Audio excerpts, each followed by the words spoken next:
Hey, soccer fans and SO peeps, welcome to another episode of Sons of a Pitch Soccer Central. We are back. It is Monday, June 20th, and MLS is back in action after the international break.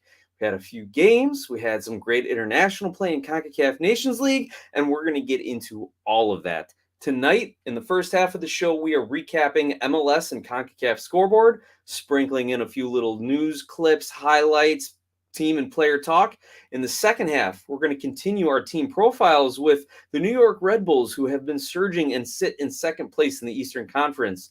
And we're going to do a little stoppage time bit with a big programming announcement.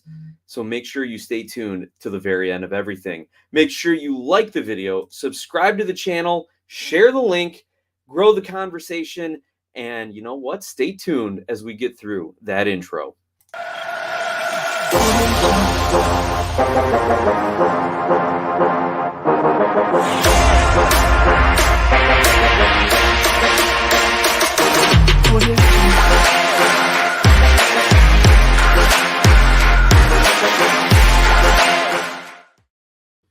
Hey, Sons of a Pitch fans, MLS, USMNT soccer fans from around the country and around the world. Thank you for joining us again in this episode of Sons of a Pitch Soccer Central's weekly recap. I am your host, Nick, and as I mentioned in our brief teaser, we are going to look at the MLS scoreboard from the last week, highlight a couple of international games in the CONCACAF Champions League, and then profile the Red Bulls of New York, who have shot their way up the MLS Eastern Conference standings. Also, we'll cover a few other little headlines that are going around in the world of MLS, and then we have a big programming announcement at the end. So make sure you stay tuned to the end. And for those of us listening on the podcast, don't skip ahead. Don't miss the content just because you want to hear the announcement and then rewind it later. I suppose you could do that. Either way, it's up to you. You're the one that's downloaded the episode. Again, I'm your host, Nick. I was a founder of this channel, and over the last few months was brought back by our good friend, fellow founder, host, producer, Mr. Do Everything for SOP Soccer Central, Mike Guglielmi, and I'm happy to be back talking soccer with all of you. So without further ado, make sure you hit the like button, subscribe, join the paid subscriptions, and you know what? If you're having fun, if you like the chat, throw a super chat our way, or reach out via sonsofapitchsoccer@gmail.com. And if you want to talk sponsorships, if you want to donate to the show that way, we'll reach back out to you and let you know exactly how to do it. Anyway, let's get into it. I want to thank brother BKL Contreras for jumping on and joining the chat tonight. Brother BKL, how do you feel about Red Bull sneaking up on your New York City team there? We're going to get into that conversation in a little bit, but let's take a look from around the league. The score is going back to June 14th, where the Seattle Sounders had a big 4-0 victory over Cascadia rivals Vancouver Whitecaps. This is a real nice game from the Seattle Sounders. There is definitely no more CCL hangover. They are back above the playoff line. They're feeling good. They did it without one of their regular starters, Jordan Morris, who is off in international duty, doing it for the USMNT. This is terrifying if you're the rest of the Western Conference, because you know Seattle is only going to move up the standings, and those playoff spots are going to be at a premium. Next, we have New England drawing Orlando City 1-1. And let me see if I can bring up kind of the results here so that you guys can see exactly what I am seeing as well. There we go. We got the results going. So again, New England draws Orlando City 1-1. And then moving into Saturday, June 18th, Seattle, the aforementioned team that I thought was about to be a juggernaut. However, they meet the other top team in the West. They end up drawing LAFC 1-1. Sticking with California and the Northwest, LA Galaxy draw Portland 1-1 as well. Let's see what I got for notes from these games. Nothing much, just that Galaxy Portland game, man. Jimmy Chara with the goal looked good. He has become, I think, more than what a lot of people expected, at least what I expected. I thought maybe he would just be another solid kind of, MLS regular guy, but he has elevated himself to one of the better players on the Portland Timbers roster, and it's great to see. Going back out east now, the Red Bulls of New York defeat Toronto FC 2-0.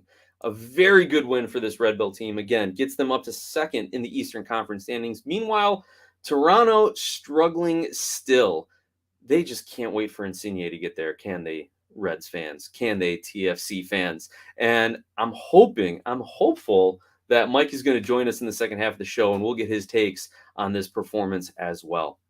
Continuing to roll down the MLS schedule, Columbus Crew at home draw Charlotte FC 1-1, and both of these goals come from goalkeeper blunders. And it's worrying because Eloy Room also had a very similar blunder in the Nations League as well. I hope this isn't the beginning of the end for the 33-year-old keeper from Curacao, because he has been a staple in MLS. He's been solid for the Crew, but he's starting to have some butterfingers, and hopefully it's just a little bit of a mental thing, recovering from Nations League, and he gets back into good form for the Crew, because they have big expectations now. They announced it today, June 20th. It had been rumored, now it's official, a club record signing of Cucho Hernandez, a Colombian striker. He most recently has played with Watford. He spent some loan time with Getafe a couple seasons ago in La Liga, so he's played in big leagues. He's scored goals in big leagues, and now comes over to Columbus for a deal worth over $10 million, the seventh most expensive signing in MLS history. So hopefully Room gets his gloves together in the back, and now Hernandez, Zelarayan, and the Columbus Crew offense can get rolling again and maybe bring them back up the table a little bit.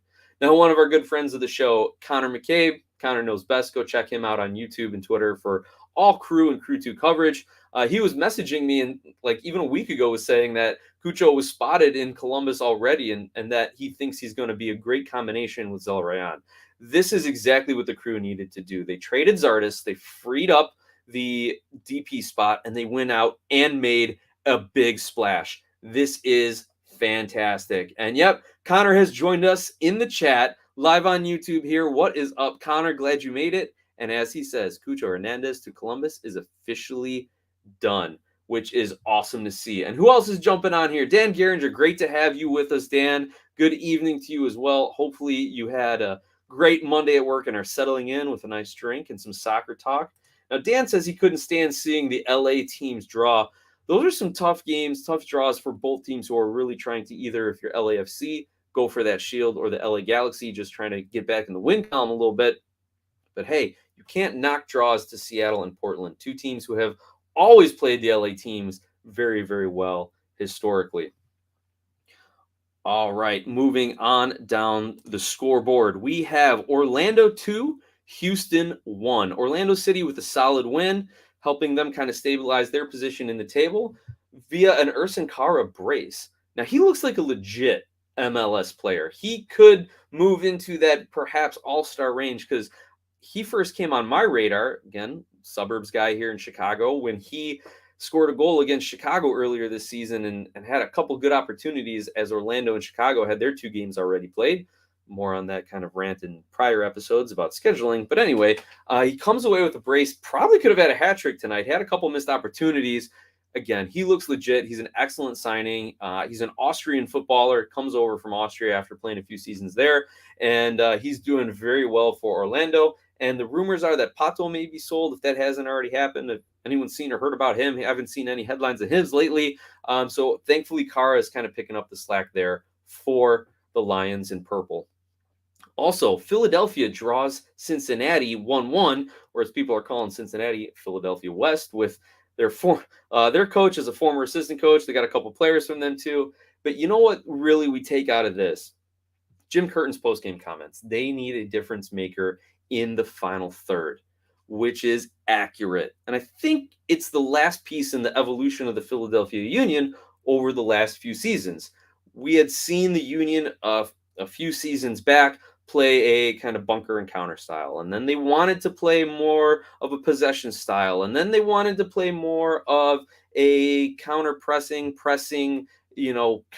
quick hit style. And every year it seemed like, I don't know if Jim Curtin can coach like this. He's going to be on the hot seat. And he has done it and excelled at it and has put all the doubters to bed, all the doubts to bed.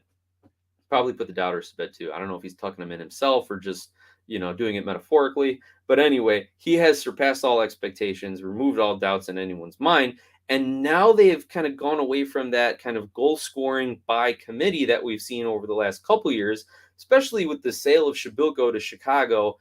Now they need that star player in the final third who can be creative, who can create chances, be the playmaker, be the game changer, or as you always hear the guys on MLS Extra Time say, be a match winner for Philly. Now, Daniel Gazdag might be that guy, but he just needs to do it more consistently. So that is kind of my take on the Philadelphia Union. And as we continue with the aforementioned Chicago Fire, they are home to DC United, and they take 3 points.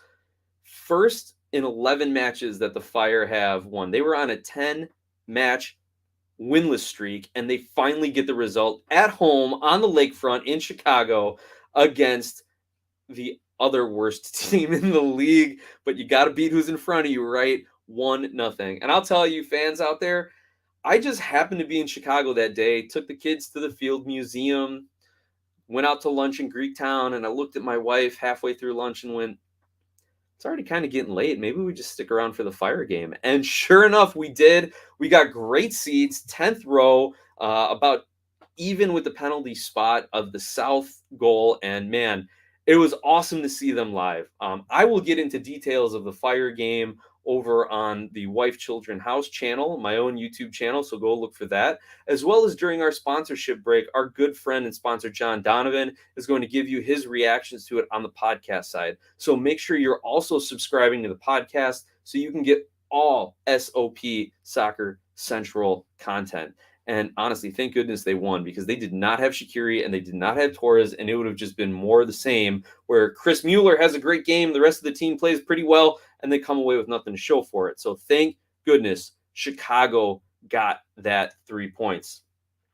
Now let's take a few looks at some of the comments here. SOP Mike says, what's up, everyone? Hopping on the stream in about 25 minutes. So we will get Mike's take on everything around MLS as well as TFC when he jumps on. Mike, looking forward to seeing you.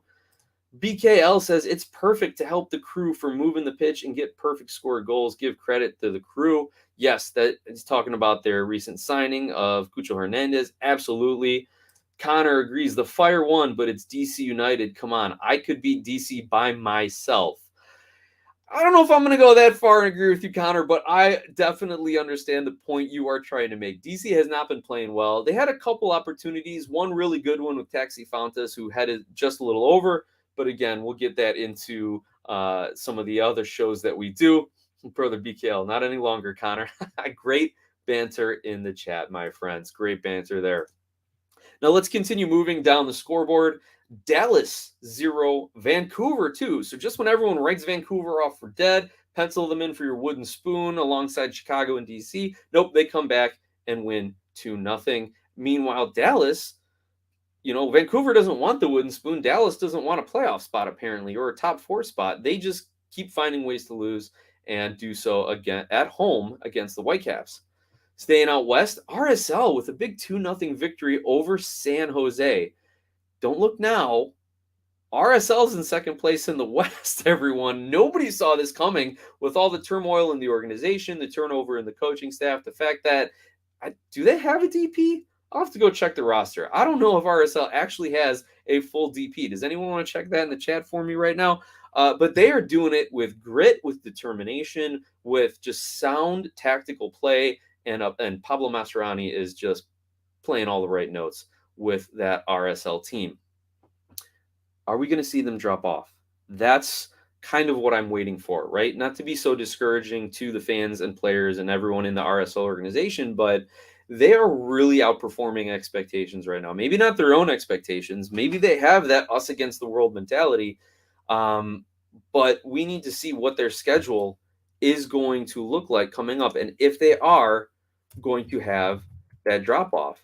I'm actually going to look that up right now and see if we can't pick a few games here. Next week, they're home against Columbus. Maybe Hernandez, it's a breakout game for him. Welcome to the MLS. Then they travel to Minnesota, return home to Columbus, away at Atlanta, home against Kansas City, and home against Dallas. that's some pretty winnable games here. They're not playing any of the big teams on either conference. Atlanta's on a bit of a surge up, I would say, after this last game, but RSL can sustain this for a few more weeks. This is pretty good to see from Salt Lake.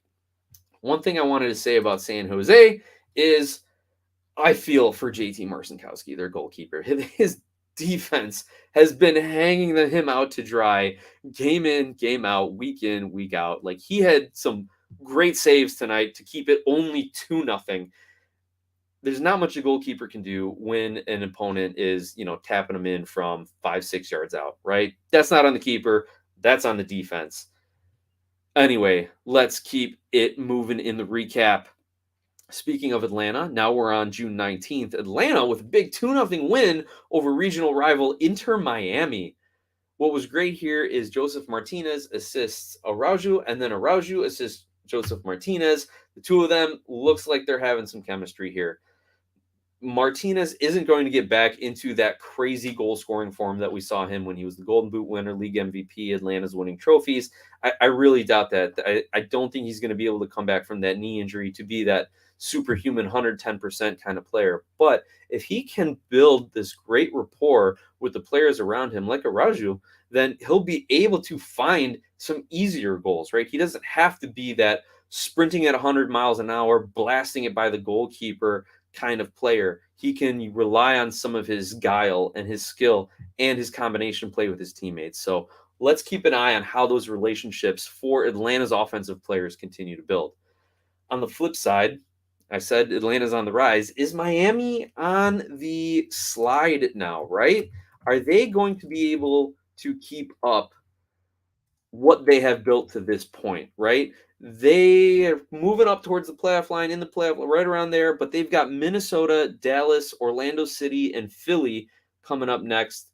And again, no real powerhouses, but you're playing a good Orlando City and a great Philadelphia team. So we'll see if Inter Miami, if they're going to steal points from the West, how they fare against their Eastern Conference opponents. Next up, the New England Revolution with another win, 2-1 over Minnesota United.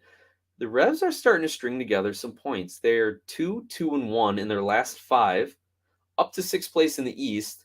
And the last episode, if you like hearing about New England, if you like the Revolution, last episode I profiled the Revs. And my conclusion was their early season struggles were just, they didn't have offense. They didn't have Boo. The defense was struggling, and they had no one to kind of be the outlet for it, right?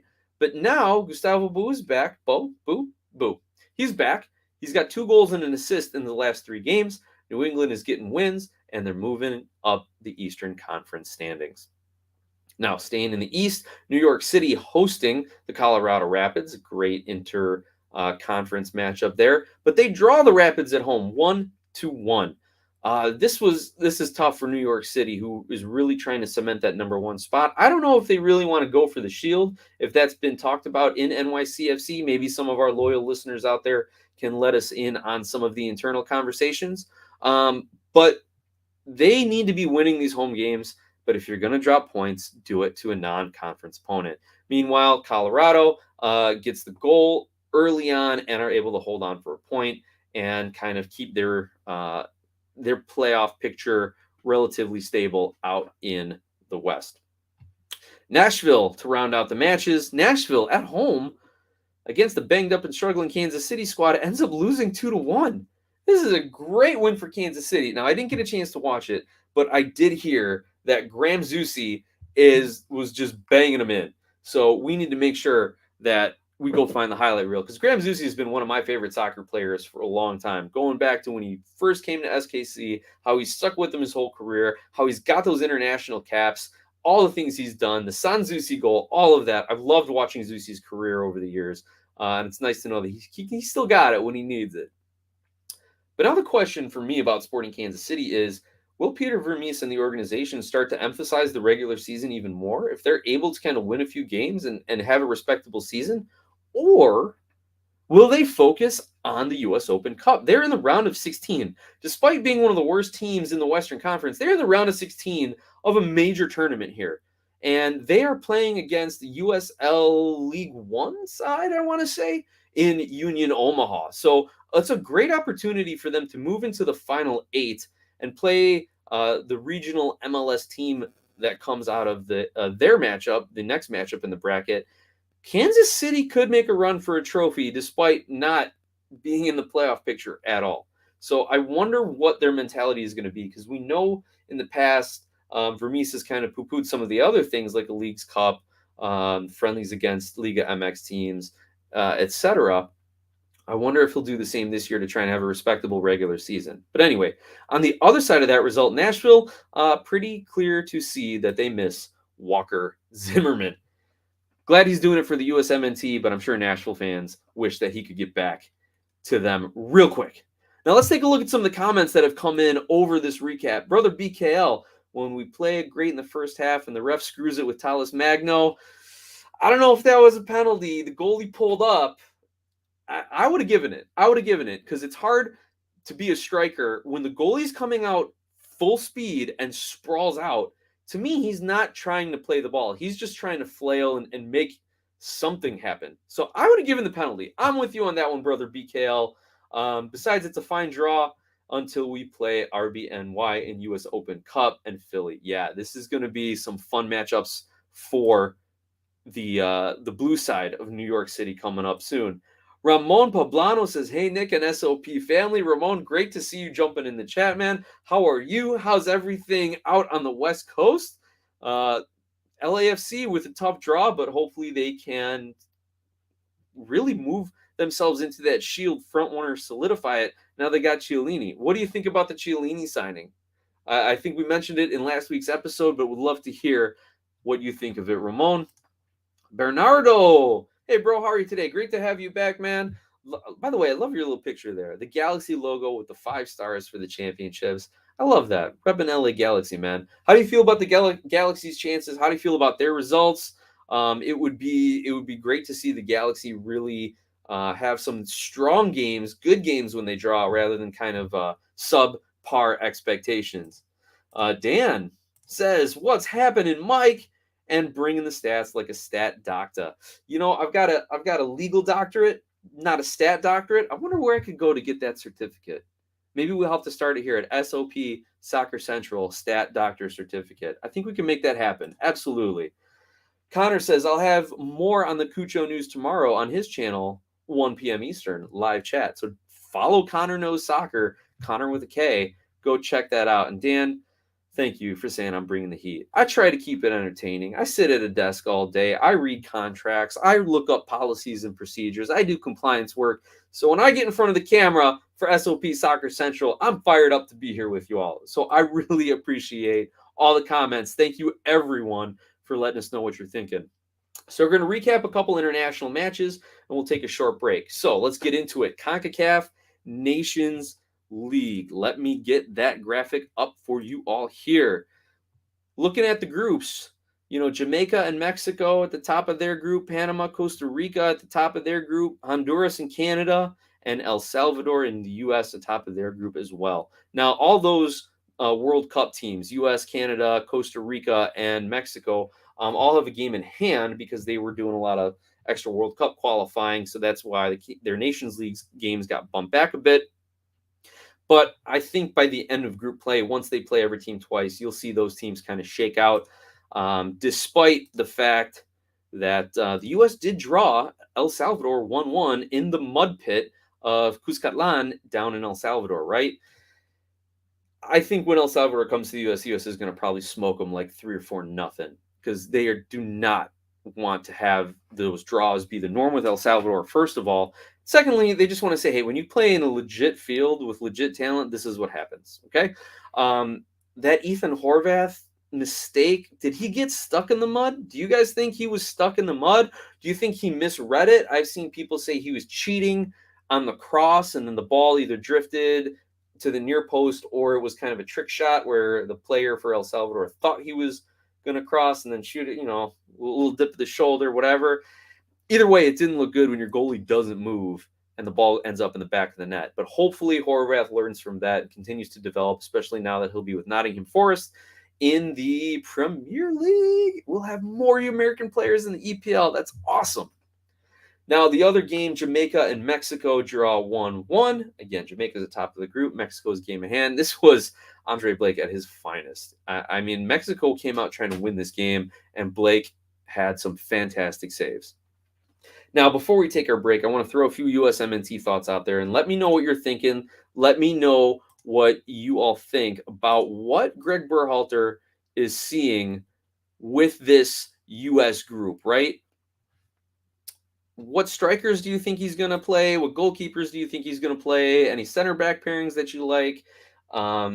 He's in evaluation mode. In my mind, he is in World Cup evaluation mode. He knows that the Nations League, it's a good tournament. You want to win it. You want to assert your dominance in the region, but the goal is World Cup, right? Get out of the group stage of the World Cup. So he is evaluating, in my opinion, not just who are his best 11, but who are his best 11 to face a kind of team who is going to bunker and counter and low block? Who is his best 11 to face a team that's going to try to dominate possession? Who is his best substitute, and what kind of tactical patterns and matchups and chemistry can he build within the game, right? He is in full evaluation mode. I got to remind everyone, we don't see training, right? We don't know what the training is like and how the players are performing in training. Based on what we saw this last window, I would say Haji Wright and Ethan Horvath probably have missed their opportunity or have not met Berhalter's standards, for whatever you think of that. But Jordan Morris is kind of a question mark to me because he was kind of down. And in my mind, you're going to pick one of either Jordan Morris or Paul Arriola. And I'm leaning towards Arriola. But then Morris comes back with the stoppage time equalizer against El Salvador. So I don't know if this was some sort of weird, like, John Travolta face-off moment where, like, him and Arriola switched bodies for a minute, especially with Arriola getting the red card after 9 minutes of being on the pitch. But Morris got the full game, the solid performance, gets the equalizer. Is that enough to vault him ahead of Arriola? In my mind, you're going to get one of the two, or potentially let Berhalter say, we need these two guys on top of a stacked winger, midfield pool in the U.S. So let's take a look at some of the comments, and then we'll get into our break. Ramon Pablano, don't care for the shield. We are going for the cup. I love to hear it. I really want LAFC to make that run. Look, I'm not trying to change loyalties or pick one club over the other, but man, if LAC makes a run, that will be really fun to watch, especially with Chiellini in the back, with Cherundolo as the first-year coach, Vela and whatever his contract situation is. That'll be a lot of fun to see, so I'm looking forward to it. We got Red Bull Insider who joins us. RBI, great to see you. What is up? Glad you're here. We're going to stay tuned, Red Bull Insider. We're going to need your comments. We're going to profile the red side of New York after the break. A new Wiseman World Cup happening in my backyard come 2026. Let's go. Yes, they did reveal the cities. I am sad to say that the closest city to me is Kansas City, being here from around Chicago. Chicago didn't put in a bid. I hate the mayor's administration for doing that. I hate that the city didn't want to bid. I understand the reasons why, but I think it's bogus. But anyway, we'll get into that another time. We got plenty of time before the World Cup. But yeah, the closest game for me is going to, I think, be Kansas City, especially with Cincinnati not getting the bid. Now, Brother BKL says, Matt Turner's finished in New England and headed to Arsenal. Hopefully he can play his way into a starting job over there, though that will be extremely tough, and can get some minutes and get ready for the World Cup. What other things we got? BKL will be at MetLife Stadium. He's got it. Dan Garinger says, I say Ring and Morris. I say Morris. He's got experience, and that will help him when needed. Yeah, absolutely. There's no doubt that Greg Berhalter likes guys who he can trust, and having experience in these international games is key to that for sure. RBI says, Anu got Mercedes-Benz, me BKL DSO got MetLife. I love it. Like, you guys are going to need to take tons of pictures and let me know when you're in those World Cup games. That's going to be fantastic. Oh my goodness. I love seeing the chat over here. We got the bets going. Mike, if you haven't jumped in, you got to go back and read this, my friend. Like, they got side bets going on about who's going to be doing live streams, consider which team's going to win. This is fantastic. And for everyone on the podcast side, make sure you find SOP Soccer Central on YouTube and subscribe and then also jump in the live chat when it is ready for this. Guys, I got to go back and read these comments to make some sense of it, so my lawyer brain can make sure there's a meeting of the minds and we have formed a contract here to get these bets in place. But right before we take a quick break, where's the one last comment? Here we go. Bernardo Labrada. Hey, bro, do you play Pokemon Go? Actually, yes, I do. I do play Pokemon Go. The original Game Boy came out when I was 12, changed my video game world, and I've stuck with the franchise. Yes, I play Pokemon Go, man. Shoot me a DM on Twitter at WifeKidsHouse, and we can connect on that game. Anyway, everyone, this has been awesome recapping the MLS. We're going to take a quick break, and on the flip side, in the second half of the show, I'm showing my age saying things like on the flip side. At the second half of the show, we're going to profile the Red Bulls. We're going to talk a few other headlines. We have a programming announcement that we are going to reveal. And hopefully by then, I get Mike in live on the chat to talk to you all himself. So go refill your drink, run to the bathroom. For those of you on the podcast side, you will hear our Chicago Fire recap from our good friend, longtime supporter and sponsor, John Donovan. And on the YouTube side, you're going to see a great graphic for our sponsor, Skyra Icelandic Spring Water, available at your local 7-Eleven. And I'm going to work on my sponsor read voice for the future. So stay tuned. We will be back in about 1 minute.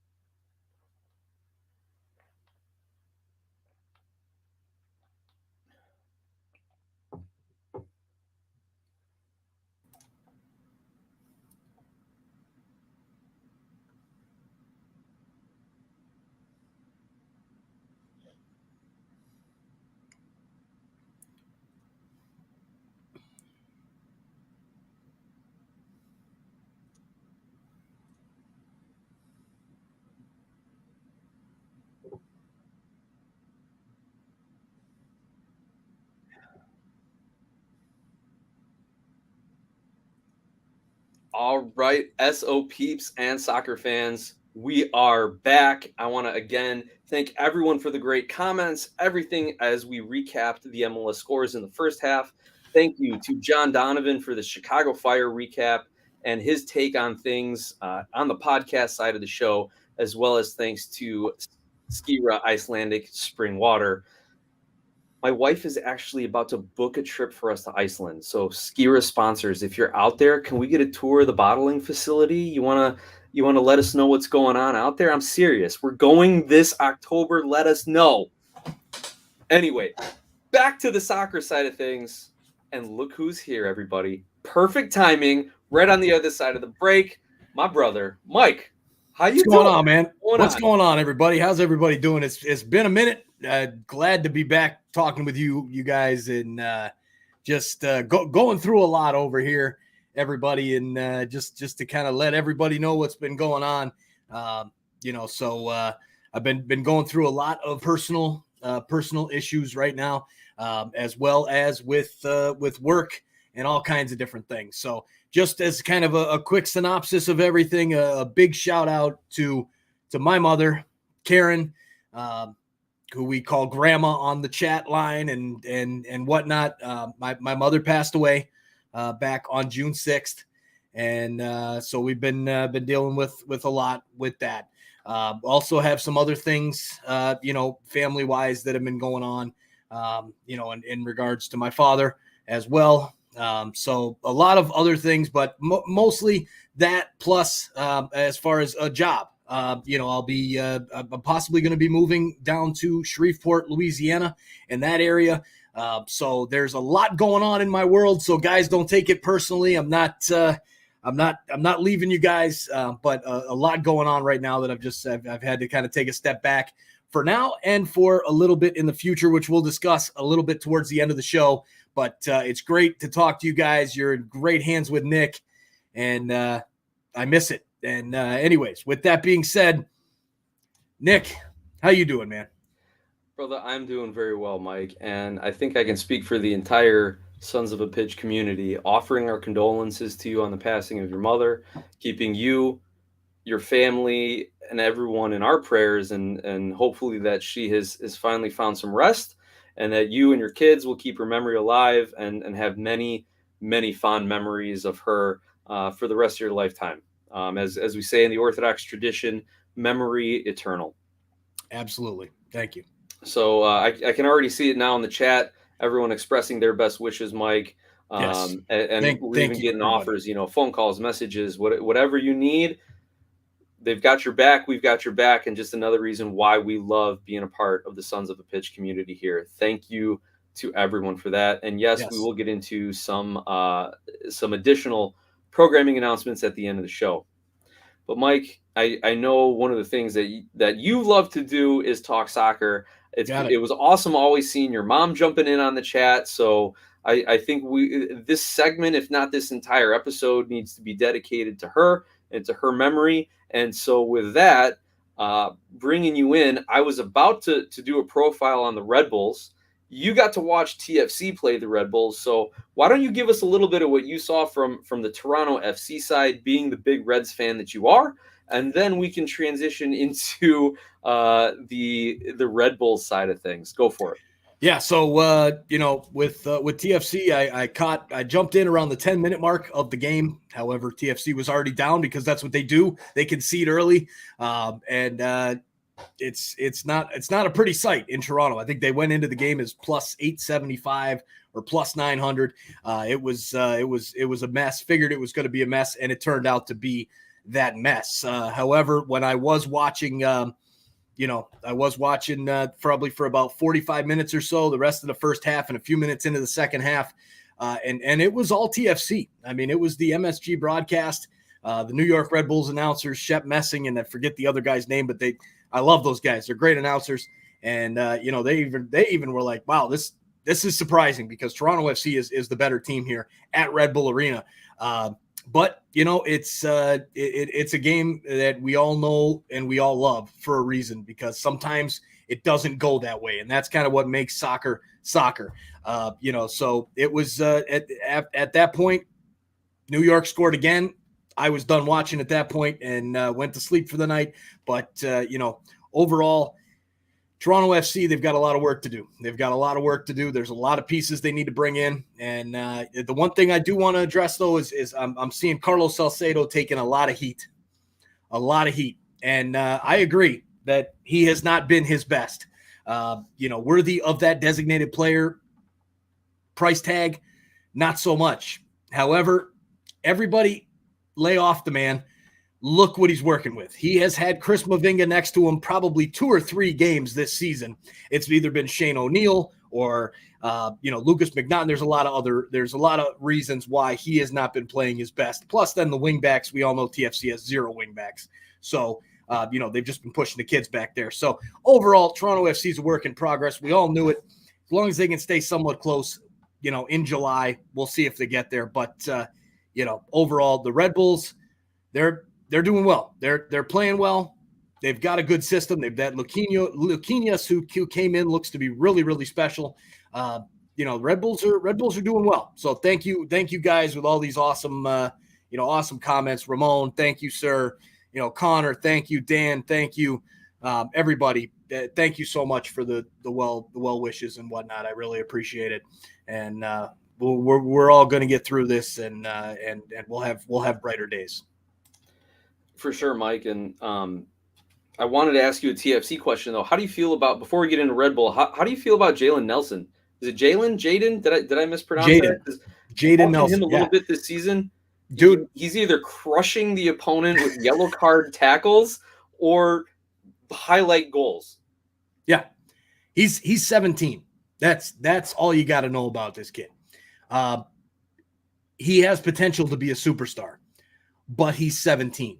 So there's a lot of he has has really bad games. Sometimes he's out there, he doesn't look good. And then there's other times, like the game against the Red Bulls, when he looked fantastic. He's young. A lot of these players on TFC are young. There's a lot of great talent on that TFC team. Jaden Nelson is one to watch. I'm very disappointed we didn't get to see Jaquil Marshall-Ruddy this season as much as we expected to because of his injury. But there's a lot of great talent. Jaden Nelson's is going to be a big player in Europe at some point. He's not going to stay with Toronto. But overall, a very good player. He's just rough. He's rough around the edges. He hasn't been polished off yet. He needs more time in MLS, and then he'll be fine. Sounds good, Mike. Let's get into one of those guys you just named, Luquinhas, for the Red Bulls. So when I'm looking at the Red Bulls, I mean, you got to start with Luquinhas lately because the man from Brazil has been scoring bangers. So I wanted to give everyone a brief profile on this player, who his full name actually is Lucas Lima Linares. And so thinking about how they got Luquinhas out of that, I'm thinking, Mike, would you be like Maiquinho or Micalinho? Or should we start like the Niquinho and Miquinho podcast or something like that and just talk about the Brazilian talent that comes through here? Hey, if there was more Brazilian talent in MLS, maybe. But here's your next $1 million idea, plan right now. Develop an app that makes your name into a Brazilian soccer player name. Just throw that out there on Twitter for people to find. So the other bit about Luquinhas here, he's a 25-year-old attacking midfielder, though at times he plays like a striker. He went pro in 2015, played in Portugal until 2019 when he transferred to Legia Warsaw and was the two-time Polish league champion and also named midfielder of the year in one of those seasons. Comes to Red Bull New York on a DP contract, and in 14 appearances, including 9 starts, 5 goals and 2 assists. According to the website Transfer Market, he is valued at $3.3 million. And I think he's making a case for newcomer of the year here. Mike, what are your thoughts on Luquinhas, his season so far, and what his ceiling is here? You know, I haven't watched enough of him, to be honest with you. This season has been a little bit rough. I'll be 100% honest with all of y'all. I mean, I've watched probably about 60 minutes worth of soccer, and that was TFC and Canada.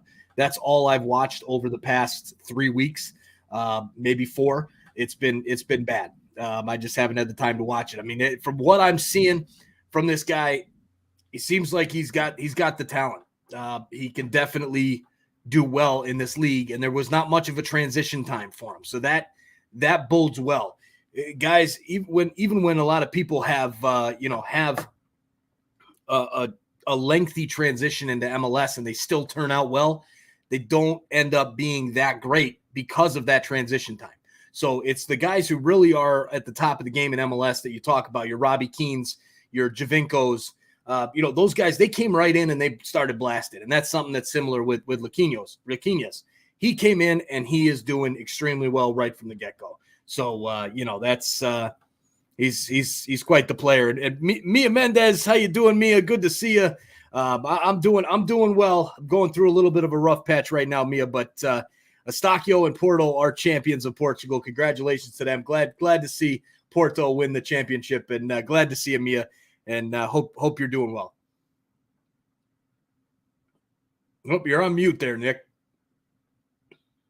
There we go. So continuing on the Red Bull talk here, like look at the standings, Mike. The Red Bulls are second in the Eastern Conference after 16 games played, about halfway through the season, and the Red Bulls are averaging 1.63 points per game. I did not expect this from the Red Bulls. I expected them to be better, but I did not expect them to be this high. And because I'm a guy who likes statistics, the Red Bulls have an expected goals of 26.3 and have actually scored 26 goals. So they're performing about where they should be from that standpoint. But here's what's really helping them get the job done. And this goes back to that 5-game winning streak on the road to open the season. Their expected goals allowed was 21.5, and they've actually allowed only 17. So they are playing a lot better defense, or at least they're not giving up high-quality chances to the opposition. Meanwhile, head coach Gerhard Struber is really getting the team clicking. The offensive numbers are outstanding. If you look at any of the stats, go to fbref.com, go to whoscoredit.com, look at any of the stats. The offensive numbers are great. The high press is working. And as good as Luquinhas has been, Lewis Morgan is the leading scorer with 7 goals. Klimala has 4, and 5 other players have scored for the Red Bulls. So you've got your high scoring stars, but you've got other guys who are a threat. And by the way, keep an eye on Omir Fernandez, a 23-year-old homegrown player for the Red Bulls, who already has 6 assists on the season. So they can do it all around on the offensive side of things. And Mike, I'm going to ask you this question. Do you think that the Red Bulls can keep this up for the rest of the season? Can they get a top 2 or 3 spot in the Eastern Conference? And how far do you think they can go this season? Blunt answer, no. No, I don't think they can. I don't think there's enough talent on that squad to finish in the top 3 in the Eastern Conference. I think the system is good. I think they have the right talent for that system. I just don't see it. I just can't see them competing with, even though some of the names have switched in the Eastern Conference so far this season. New York City's there, obviously. That's not a change, but in Philadelphia, but Orlando, your Montreal, your Charlotte, Cincinnati in the 8th spot compared to last season. Atlanta, Miami down at 9-10. There's a lot of talent on a lot of these teams that I think can play with the Red Bulls. So right now I'm going to go out on a limb and say no, they don't finish in top 3. But they definitely they could. I mean, it could happen. I just don't see it happening. So I disagree. Respectfully disagree with you, sir. I think so, because part of it is, like you said, they play that certain style of Red Bull soccer. Call it energy drink soccer, call it high pressing, call it whatever you will. So as long as they can maintain that style of play and they're not bit by the injury bug, and they're not losing guys to international play anymore, which I don't think they have a lot of international players other than Aaron Long lately on their squad, they can keep up the style of play. And as far as like Luquinhas and Klimala, those guys are going to keep scoring. I mean, if you look at Luquinhas, if you really watch some of the highlights, he is sneaking peeks at the goal before the ball gets to him. So he knows exactly where he wants to play it. So he's on another level than MLS defenses right now. I do think they're going to stay in the top 4. I think my only concern is their defense. If they start allowing in some of those goals, I'm going to be that weird stat guy and use the phrase regress to the mean, that they're going to start going back to what the models are projecting. Then maybe you'll start to see them slide into that 4 or 5 spot.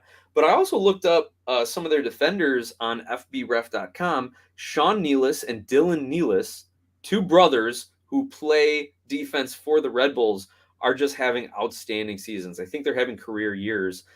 And if you look at the player comparison chart model, whatever that FBref gives you, Sean Nealis actually is almost being compared to Walker Zimmerman and some other of the great MLS defenders, at least in a statistical model sense, over the last 365 days. So yes, I put a lot of qualifiers on that, but long story short, I really expect the Red Bulls to keep this up for the rest of the season, and I really think they're going to be there fighting for a top 2-3 spot with New York City and Philadelphia. None of the other teams in the Eastern Conference has been consistent, has played as consistently well as those 3 teams. So I think it's going to be NYC on top, and then Red Bull and Philly fighting for 2 and 3. So that's my thought on everything Red Bulls, on what we've got going on there. Mike, I got a few other headlines, but you want to take a question from Connor before we get into some of the headlines?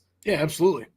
So he asks, can a Zelarayan-Cucho Hernandez duo lift the Crew to a playoff spot this season? And Mike, I don't know if you saw, just today they announced it. It had been rumored all week that the Crew have signed Cucho Hernandez to a club record $10 million transfer, 7th highest deal in MLS history, former Watford striker. Do you think that they can elevate up the table? And let me get that table back up for everybody to see. The Crew right now are sitting in 11th place, 1.21 points per game. They are 3 points off the playoff line from Charlotte and Cincinnati. So what do you think, Mike? Can the Crew get into the playoffs? Yes. I think every single team in the East has an opportunity to get into the playoffs right now. The Eastern Conference, I mean, you look at it in those five, from 5 down to 14, there's a 9-point swing with 15 to 16 games played. We're not even halfway through the season yet. In MLS, we all know MLS and how this league works. Anybody can beat anybody else on any given day. Doesn't happen all the time, but it can happen. And you go on a 3-game winning streak, a 4-game winning streak, and you completely change the outlook of your season.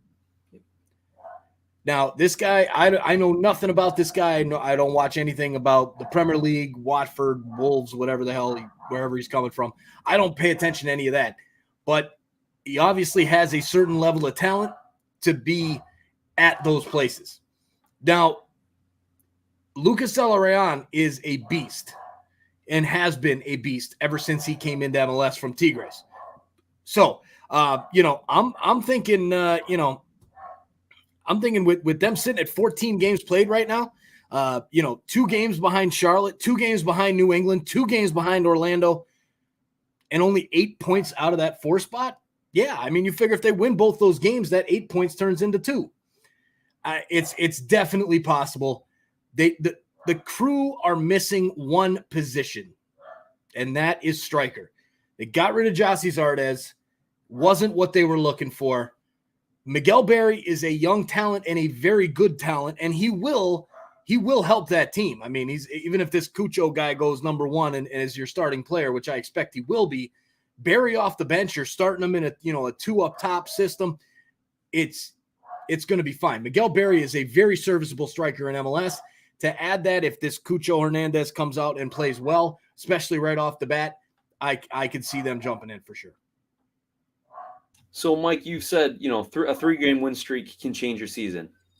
I'm going to read you the next 5 Columbus Crew matchups, and you just rattle it off, win or loss. Okay. At Real Salt Lake. Loss. At Toronto. Win. Home versus Philly. Win. At Chicago. Win. At DC. Win. And then we'll throw in the 6th one too, the Hell is Real Derby at home against Cincinnati. Adds toss-up. So I think you just, was that 3 or 4 wins and a draw? Right. Yeah. So Connor, to answer your question, yes. Yes, the Crew can jump up the table. Let me jump into a few other headlines that we wanted to cover. Last week, we kind of talked about Real Madrid making the offer for Gaga SONMINEA, Chicago's young goalkeeper. And over the last week, now Chelsea is actually the front runner for that. So make sure you follow all your favorite soccer reporters on Twitter to see what the official deal is. I think that one's closest to getting done. So we might have a couple Americans playing for Chelsea next season. Another quick World Cup update. We saw Costa Rica defeat Australia in the playoff. CONCACAF gets 4 teams into the World Cup. Now, I don't envy Costa Rica's group. Los Ticos are in with Spain, Germany, and Japan. And a little bit of news, the World Cup, I hear, is keeping the 26-man roster instead of the 23-man roster usually, just because of the move to Qatar, the Winter World Cup, the weather and everything, probably some COVID stuff in there. And the only question is, are they going to continue the 5 substitute rule that has been in place with all the other leagues? I assume that's coming next. The last thing, Mike, I want to get your take. Have you read all the details on the Apple TV MLS deal? It's almost old news now because of our news cycle here, but have you read the details on this? How do you feel about it? I have not really gotten into the nitty-gritty of the details. From what I can see, there's opportunity there. There's definitely opportunity. They just got to make sure they do it right. If they do it right, there's an opportunity, and it really depends on what the cost is going to be and what type of production status you're going to see out of these matches. I would assume it's Apple, it's MLS. This is their target market, the younger generation, the digital generation. I expect they'll do it right. The only thing that concerns me is, will they price a lot of people out? And that being the new fan. That's where that's the only concern I have. You're going to get everybody who's on here They're going to get it. They're going to find a way to get it. They'll do it. But we're already there. That's not now. Obviously, you got to take care of your customers, right? As an MLS, as a league, you got to take care of your diehards, but you have to be going after that new market.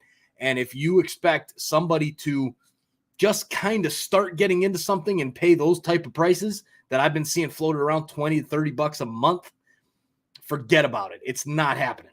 So it better not be that high.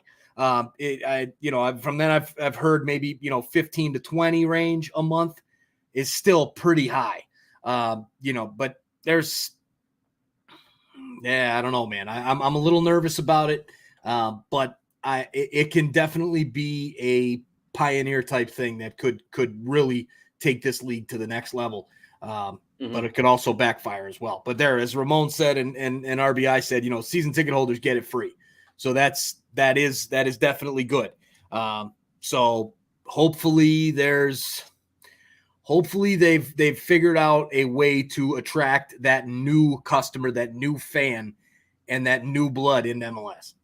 For sure. Real quick, RBI Insider, Red Bull Insider caught me. Costa Rica beat New Zealand in the playoff. It was Australia who ended up beating Peru. So thank you for correcting me on that one. And yeah, I think my take on it is this is awesome. It's $250 million a year for 10 years. And if the MLS hits certain subscription milestones, then Apple is going to give the league even more money. So essentially, they're getting like an expansion fee every year for the next 10 years. We can talk about it for a long time, but yeah, the biggest benefit, no blackouts. You're having a unified league broadcast. They're going to have programming on all the time, not just the games. You're going to get whip around shows. You're going to get original content. So if anyone knows anyone at Apple TV or the league office, tell them you want to get the guys from SOP Soccer Central to develop a show for them. But the negatives are, it's the pricing. You got to get Apple TV, and then you also have to get the MLS package for it. And also, a lot of people are kind of looking at that human element where the franchises have built out their own local broadcasts, their own broadcast teams, things of that nature, that now people are wondering, are they going to have a job if everything is centralized with Apple? So those are the major pros and major cons that I've read. And I really think that it's going to be, at the end of the day, a huge boon for the league, because they're still going to sell the cable rights to ESPN or wherever else it is. And yeah, they know how to market, and it's going to be a great move. As Connor says, Apple's got tons of money to throw around. So this is going to work. So everyone, thank you all for the comments on all the different things. We promised you we were going to do a show update, a programming update. And after 5 years of Mike and I doing Sons of a Pitch in one form or other, we are again evolving. So, hey, I'm the historian, I'm the lawyer. Let me give you the backdrop, right? In 2017, we started a podcast recording in our garages, our RVs. There was even someone who had emailed us in and said, are you guys near Chicago and O'Hare? Because I can hear a plane in the background of your recording. Like that's how it started for us. We eventually got better, a lot better. We put videos up. The first YouTube video I think we did was August 7th of 2019.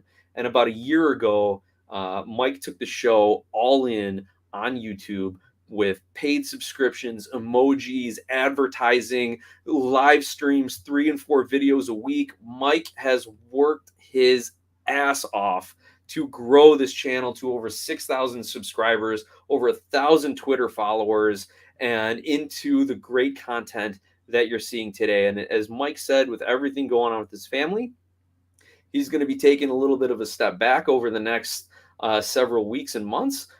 But our goal will remain to continue to provide consistent and quality American soccer content. So with that, we got a bit of a 3-pronged approach here. Phase 1, we're keeping the weekly recaps and the picks and predictions and the podcast. That is going to be our bread and butter. We're going to double down on that even more.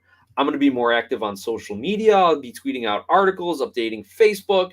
Hey, I might even learn Instagram, right? Teaching old dogs some new tricks here. And we're going to work out some details on new content for the paid subscribers as well. Now, phase 2, and this is something I'm excited about. And Mike, we got to work the details out. We may merge SOP Soccer Central, or SOP Soccer Central may absorb my own wife, children, house YouTube channel, where we have a lot of Chicago Fire coverage, where we have some MLS comedy and soccer comedy and educational videos, and we can expand YouTube even further to give you guys more of a taste of who Mike and I are. Like, you know us from soccer, you know our kids from jumping in on the video streams. I think, Mike, your son is probably the most famous one doing that.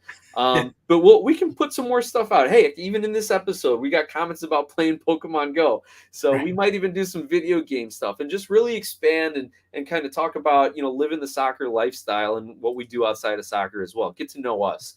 And as far as the third phase, what I see happening a few months from now, Mike, and whenever you're ready to put some work back into that, I think we can relaunch our website, get some expanded writing. I can put my show notes up. We can write some blogs. We can get recaps out for the World Cup, and that's the goal.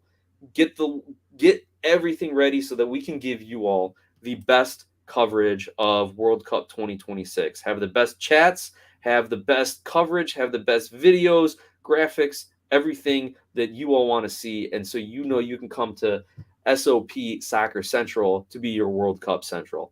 So that is kind of our vision for things. I want to thank Mike for bringing me back in and for keeping up our friendship, first of all, and for keeping up the passion for SOP as well as the game. And I'm looking forward to getting back involved even more.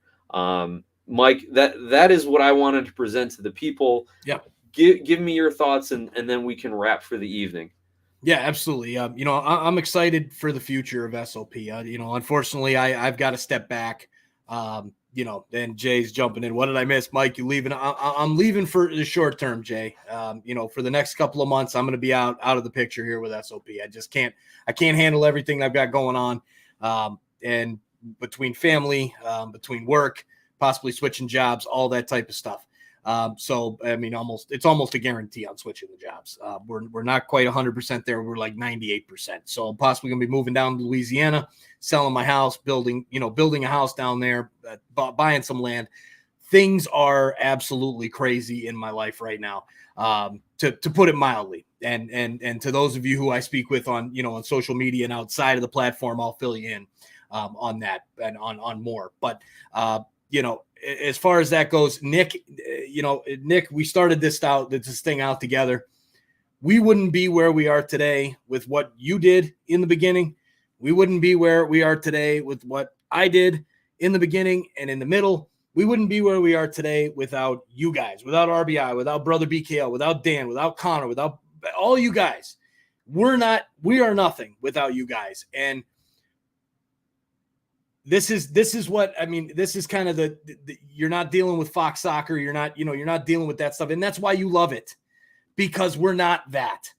We're just two dudes who have families, who have a life, and we have a passion for the beautiful game of soccer in North America and MLS and CONCACAF. And you know what? That's going to continue. And we're going to revamp this, where I'm going to step back. Nick's going to handle things. He's, obviously I'm going to be on the back end. I mean, I'm still here. I'm still in the emails. I'm still in the DMs. I'm still available. I'm just not going to be putting out content because I just don't have the time to do so. So, I'm looking forward to the future. SOP is going to be even better come December by the time this World Cup rolls around. And I want to thank each and every one of you guys for everything that you've done in my life. You guys have been a big part in my life. And Nick, thanks for coming back, man. And this it's a revolving door, brother. Like, we're the SOP family, like they're saying, this is SOP familia. You know what I mean? That's what we are. And so we're going to handle some things. We're going to come back. We're going to be bigger. We're going to be better than ever before. But I just got to step back right now, and Nick's going to handle things, and we're going to roll from there. So with that being said, Ramon, Mike sounds like Vela's contract is 95% there. I hope so, man. I really, really hope so. I really hope he's in the league for a long time, man, because he's a great, he's a legend in MLS, period. You can't put it any other way. The season he had, what he's put together in his career is great. So I love it. And Bernardo, take it easy, my man. And SOP still we die, man. You got it. You got it, Jay. You got it. And I appreciate you, brother, for speaking with you, before and a new Wiseman. Thank you, man. And appreciate you guys. And I'll be around. And who knows, maybe every once in a while, there's possibility I might be free on a Monday night, and I might just jump in on the episodes. It all just depends on what's going on in life. So we'll be there, and we'll I'm not going to miss Chicago Winners, Ramon. I'm not going to miss it, man. That's one thing that I will not miss. But yeah, I mean, Nick, take it away, brother. I trust you with everything with this, and I know you're going to do great. And and if he starts fucking up, y'all call me. Y'all find me on the DMs. You let me know. Shoot me an email and be like, dude, Nick, you got to check your boy Nick here, and we'll take care of it. But no, appreciate it, man. Everybody, it's been great. And Nick, take us home, brother. Mike, thank you for the words. Again, thanks to our listeners, the viewers, the podcast downloaders who are with us from the beginning, who continue to support us. John Donovan, Skira Icelandic Spring Water. I could use some right now after, Mike, we hit an hour, 6 minutes, brother. This is what happens when we get back together talking. But thank you, everyone. We appreciate you all, and we will see you all next week live talking MLS and American soccer. Thank you.